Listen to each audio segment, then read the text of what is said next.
بعد از این پوزهای در میدان رقم 1 تایر بینن ورزشگر وزن تا 45 کیلوگرم سن سال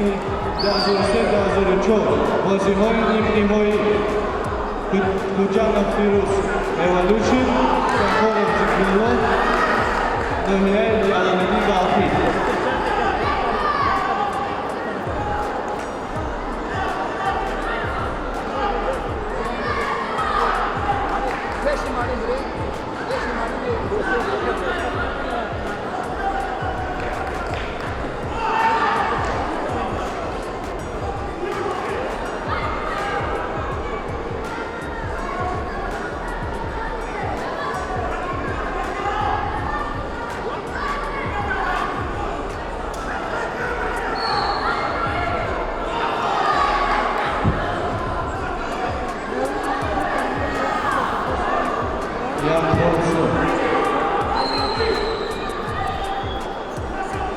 Vatatani rakami 2 tayori می‌بیند.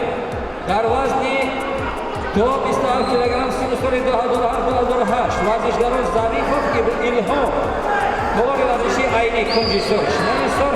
و سنگov ابراهیم از طولانی ورزشی تیم امینزاده کنجی کابل شنیمی کابل ظریفov ایلهام عینی کنجیسور سنگov ابراهیم تیم امینزاده کنجی کابل شنیمی کابل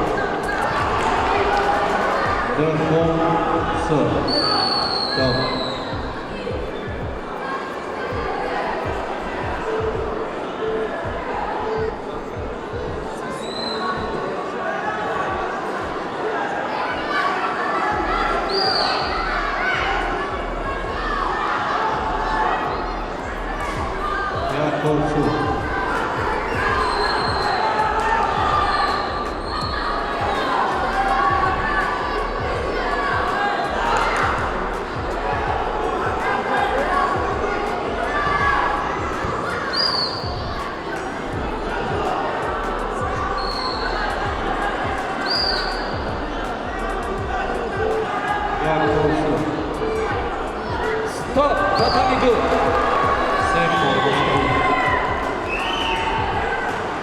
و tatami 2 ورزشگر کنجی کابل ناظر و مهرزاد از طولان ورزشی فرخور غالب محاربت می‌رسد در یک قرصک برای هر دو ورزشگر